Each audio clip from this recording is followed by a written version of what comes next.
Hello everyone, welcome to NEET पे जीत series at Learnohub. मैं हूं अद्रिज और मेरे साथ आप पढ़ रहे हो physics for NEET only at learnohub.com, जहां पे आपको मिलते हैं फिजिक्स, केमिस्ट्री, बायोलॉजी के सारे चैप्टर्स के सारे कॉन्सेप्ट्स, सारी वीडियोस बिल्कुल फ्री।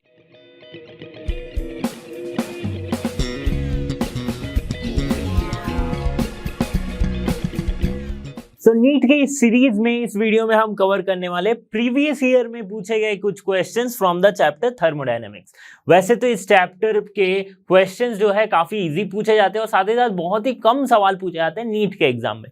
पिछले कुछ सालों में भी कम सवाल पूछे गए हैं और इजी सवाल ही पूछे गए। और सबसे बड़ी हेल्प जो है वो इस साल होगी कि कार्नोट इंजन वाला जो टॉपिक है वो हटा दिया गया है, तो उससे सवाल आपको नीट में नहीं पूछा जाएगा। तो चलिए शुरू करते हैं इस वीडियो को।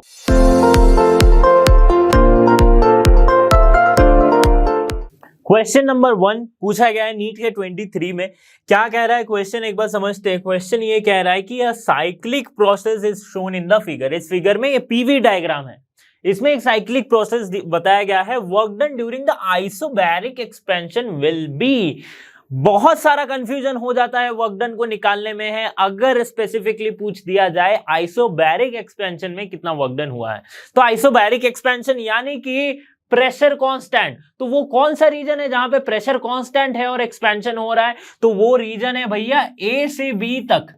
ठीक है, तो मुझे बस इस केस में जो वर्क डन है वही निकालना है, राइट। तो इस केस का वर्क डन मैं कैसे निकालूंगा? Pressure P equals to delta V, जो भी वर्क डन होगी that is P into delta V, यही तो वर्क डन होगी, राइट। वर्क डन क्या हो जाएगी? एरिया अंडर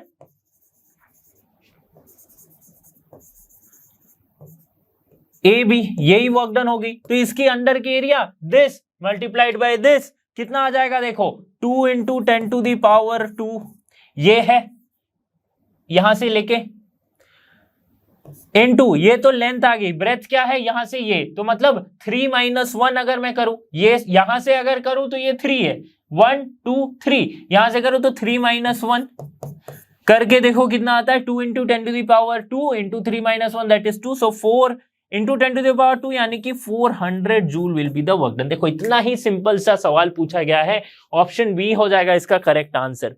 ठीक है, दिमाग कहां पे लगाना था कि सिर्फ इससे पूछा जाए कि work done under work done in isobaric expansion, तो वो हो रही कब? ए से बी तक। बहुत सारा कंफ्यूजन क्या होता है कि जैसे ही सुनते ग्राफ वाला क्वेश्चन है, वर्क डन है, फट से हम एरिया कैलकुलेट करने लगते हैं। तो एरिया कैलकुलेट करने में साइक्लिक प्रोसेस में क्या हो जाएगी कि आप ये वाली जो एरिया है इसको कैलकुलेट करके बैठोगे तो जहां पे आपका नंबर कटा रहेगा। और ऐसा भी होता है कि इसमें जो आपकी आंसर आएगी वो ऑप्शन में दिया रहेगा।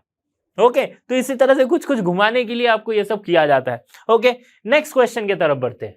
कार्नोट इंजन का सवाल है, हालांकि ये पूछा नहीं जाएगा इस साल से, बट अगर पिछले साल पूछा गया है तो एक क्वेश्चन ट्राई कर लेते हैं। वैसे ये क्वेश्चन KVPY के एग्जाम में भी पूछा गया है, तो एक बार देख लेते हैं। A Carnot engine has an efficiency of 50% when its source is at temperature of 327 degree, the temperature of the sink is. Okay, तो ये पूछा जा रहा है। तो हम जानते हैं कि एफिशिएंसी, परसेंटेज ऑफ एफिशिएंसी जो है वो क्या होती है? 1 - T sink by T source, right. Temperature low by temperature high, यही तो करते आ रहे हैं, राइट। ये हम लिखते हैं इंटू 100 अगर परसेंटेज दिया गया है। ठीक है, तो ये दी गई है क्या? 50, 1 - T सिंक, टेम्परेचर ऑफ हमें सिंक निकालनी है तो T सिंक हम लिखते हैं। ठीक है, और सोर्स की टेम्परेचर दी गई है 327 डिग्री सेल्सियस। ठीक है, 327 डिग्री सेल्सियस यानी कि इसे अगर एब्सोल्यूट टेम्परेचर यानी कि केल्विन में लिखे तो टेम्परेचर ऑफ द सिंक क्या हो जाएगा? 327 plus 273 that is 600, right. Degree Celsius को 600, केल्विन हम लिखेंगे तो यहां पे 600 लिखो इंटू 100। ओके, अब सिंपली सॉल्व करेंगे तो यहां पे आएगा क्या? 1/2 इंटू 1 - T सिंक बाय 600। ठीक है, इस तरह से आएगा। तो यहां से हमारी जो सिंक की वैल्यू आएगी वो क्या आ जाएगी? देखो 600 को अगर मैं इस तरफ ले गया तो 300 और यहाँ पे 600 माइनस T सिंक, सो T सिंक की वैल्यू कितनी आ जाएगी? 300 केल्विन। ठीक है, 300 केल्विन आ गई कितनी, टेम्परेचर ऑफ द सिंक की।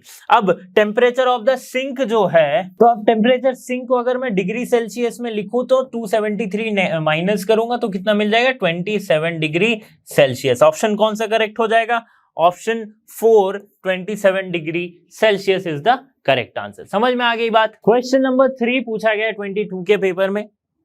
क्या कह रहा है question, an ideal gas follows process described by PV square equals to constant.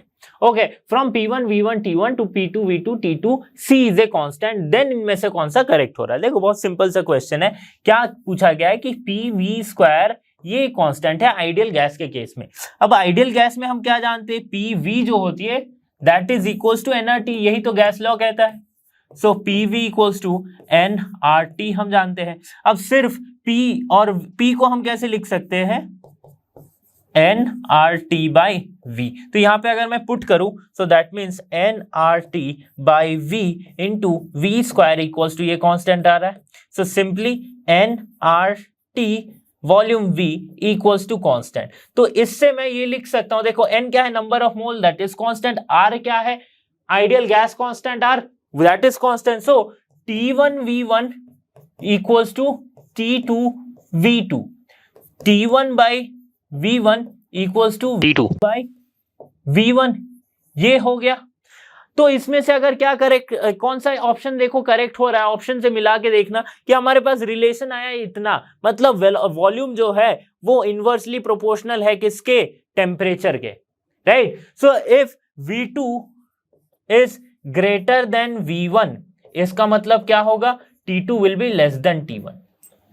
ठीक है, तो देखो यहां से कौन सा ऑप्शन मैच करा, एक बार B को देखो जरा, V2 is greater than V1 अगर इस तरह से हो रहा है then T2 is less than T1। So option B is the correct answer. कुछ है इस क्वेश्चन में, कुछ भी नहीं है, सिंपल सा दिमाग लगाना है, बस इन दोनों का रिलेशन फाइंड करना है। ओके, एक सिंपल एनसीईआरटी से उठाया गया सवाल है ये कि क्वेश्चन नंबर 4 पूछा गया 22 में। क्या कह रहा है question, an ideal gas undergoes 4 different processes from the same initial state as shown in the figure. This is the figure. Okay, now those processes are adiabatic, isothermal, isobaric and isochoric process. हमें क्या निकालना है, which of the curve represent adiabatic process, इनमें से adiabatic process कौन सा represent कर रहा है। तो कर्व अगर छोटा है तो फिर से बना देता हूं, एक ये है इसे हम लिख रहे हैं 1, एक ये है इसे लिख रहे हैं 4, एक ये है दैट इज 3 और एक ये है दैट इज 2। कौन सा डायग्राम है, पीवी डायग्राम है यार, पीवी डायग्राम है, राइट, प्रेशर वॉल्यूम कर्व है ये। अब देखो यहां पे प्रेशर अगर कांस्टेंट है तो इस प्रोसेस को हम बोल देते हैं आइसोबैरिक, तो ऑब्वियसली 4 हो गया आइसोबैरिक, 1 हो गया आइसोकोरिक क्योंकि वॉल्यूम कांस्टेंट है। अब इन दोनों में से एक होती है आइसोथर्मल या एडियाबैटिक। हमने क्या देखा था कि आइसोथर्मल की जो स्लोप है वो ज्यादा होती है एडियाबैटिक से, तो ऑब्वियसली इन दोनों कर्व में से 3 जो है ये हो जाएगा आइसोथर्मल और ये हो जाएगा एडियाबैटिक। समझ में आया, तो option 2 will be the correct answer. देखो इतना पानी वाला क्वेश्चन पूछ दिया, देखो यहां पे लोगों की गलती हो जाती है। आप देखोगे क्या, बहुत बार हुआ है, सिली मिस्टेक्स है, फिर बाद में आप चूड़ियां तोड़ोगे कि सर ऐसा ऐसा हो गए, मतलब लड़के ऐसे करेंगे लड़के रोएंगे। ओके ठीक है, देखो क्या होगा, जस्ट फॉर जोक। ओके, अब देखो यहां पे क्या है कि 2 ऑप्शन करेक्ट है ना, ऑप्शन नंबर 2 करेक्ट है एडियाबैटिक, तो बहुत लोग क्या करते ऑप्शन 2 पे टिक मार देते, लेकिन ये इस तरह से अरेंज किया हुआ रहेगा, जंबल्ड किया हुआ रहेगा, तो आपको देखना है 2 कहां पे। ओके, क्वेश्चन नंबर 5 पूछा गया 2020 के पेपर में। क्या कह रहा है question, cylinder contains hydrogen gas at pressure 249 kilo pascal and temperature 27 degree celsius, is density is given that R is that is ideal gas quantity 8.3 joule per mole पर kelvin. Okay, बहुत बढ़िया। Density पूछ लिया गया, कैसे निकालेंगे density यार, density कैसे निकालते हैं, PV इक्वल्स टू हो गया है RT, हम जानते हैं आइडियल गैस लॉ से। अब डेंसिटी का तो कोई चीज है ही नहीं यहाँ पे, यहां से डेंसिटी तक हम कैसे जाएंगे। देखो वॉल्यूम जो है उसको मैं लिख सकता हूं, डेंसिटी को हम कैसे लिख सकते हैं, sorry, mass per unit volume, तो volume equals to mass by density. ये मास कौन सी मास, मोलर मास, किसकी मोलर मास, हाइड्रोजन की मोलर मास। कितनी होती है मोलर मास, हाइड्रोजन की मोलर मास कितनी होती है? 2 × 10⁻³ kg। ये हम जानते हैं, राइट? इतना नहीं जानते तो याद रख लो, केमिस्ट्री में तो पढ़ ही रहे हो, अर्पित सर पढ़ा ही रहे। ओके, सो PV = RT होगी। PV के जगह पे हम लिखेंगे क्या? m/ρ। रो को उस तरफ ले गए तो क्या मिल गया? ρ × RT। ठीक है, हमें निकालनी क्या है? डेंसिटी। तो ρ = Pm/RT। P कितना है? 249 kilo pascal. That means 249 × 10⁻³ pascal. Molar mass is given 2 × 10⁻³ by R is 8.3. It is also given and temperature कितना है? 27 डिग्री सेल्सियस। कैपिटल T मतलब एब्सोल्यूट टेम्परेचर, एब्सोल्यूट टेम्परेचर मतलब सेल्सियस में 273 ऐड कर दो, कितना आ जाएगा? 300 केल्विन। अब अगर मैथ्स बहुत अच्छे से जानते हो तो सॉल्यूशन निकाल लोगे, सॉल्व कर लोगे। अगर नहीं जानते हो तो सीख लो मैथ्स। तो दैट इज 0.2 kg/m³। ठीक है, ये क्या आ गई? डेंसिटी आ गई। ऑप्शन कौन सा करेक्ट हो जाएगा? ऑप्शन 3 करेक्ट हो जाएगा। ओके, समझ में आ गई बात। नेक्स्ट क्वेश्चन के तरफ आगे बढ़ते हैं। क्वेश्चन नंबर 6 पूछा गया 2019 के पेपर में। 2 cylinders A and B of equal capacity are connected to each other via stop clock. Okay, ठीक है, बहुत गलत हो जा रहा था मैंने। Okay, now A contains an ideal gas at standard temperature and pressure. B is completely evacuated. The entire system is thermally insulated. देखो एक एक वर्ड को समझो। Thermally insulated. The stop clock is suddenly open. The process is क्या हो रहा है? Thermally insulation का मतलब क्या होता है? कब हम करते थे थर्मल इंसुलेशन? राइट, किसी भी एक ऑब्जेक्ट को बंद कर दिया, एक सिलेंडर को बंद कर दिया और आइडियल गैस उसमें रखाया और थर्मली इंसुलेट कर दिया कि उससे कोई हीट ट्रांसफर नहीं हो पा रहा है, तो ये कौन सा प्रोसेस हो गया? एडियाबैटिक। फिर क्या किया हमने? सडनली स्टॉप क्लॉक को खोल दिया। That means expansion, sudden expansion, sudden process. कौन सा प्रोसेस हो जाएगा? एडियाबैटिक प्रोसेस हो जाएगा ये। ठीक है, कोई कंफ्यूजन नहीं होनी चाहिए। थर्मली इंसुलेटेड एक मिल गया और सडनली ओपन मिल गया, सडन एक्सपेंशन होना, that is the adiabatic expansion और adiabatic process is going on over here. Okay, question number 6 इतना ही सिंपल था। ओके, एक और सिमिलर टाइप का क्वेश्चन है कि in which process heat is neither absorbed nor released in a system, that is again adiabatic process. Isothermal process में क्या हो रहा था? Isothermal is a very slow process, हम कह रहे थे टेम्परेचर वहां पे कांस्टेंट हो रहा था। आइसोबैरिक में क्या हो रहा था? Pressure constant. आइसोकोरिक में volume constant. So option B will be the correct answer. तो नीट के पूरे 6-7 सालों में थर्मोडायनेमिक्स से बस इतने ही क्वेश्चन पूछे गए हैं, राइट? उसमें से भी कार्नोट इंजन का चैप्टर जो है वो अलग हो गया, तो उसके क्वेश्चंस आपको नहीं करने हैं। ठीक है, तो आई होप कि ये चैप्टर आपके लिए बहुत ही ईजी होगा स्कोरिंग के लिए। ओके, सो इसी तरह के वीडियोस के लिए आप लर्नो हब के साथ बने रहिए, क्योंकि लर्नो हब फ्री है, पर बेस्ट है। So thanks for being here and have a great day.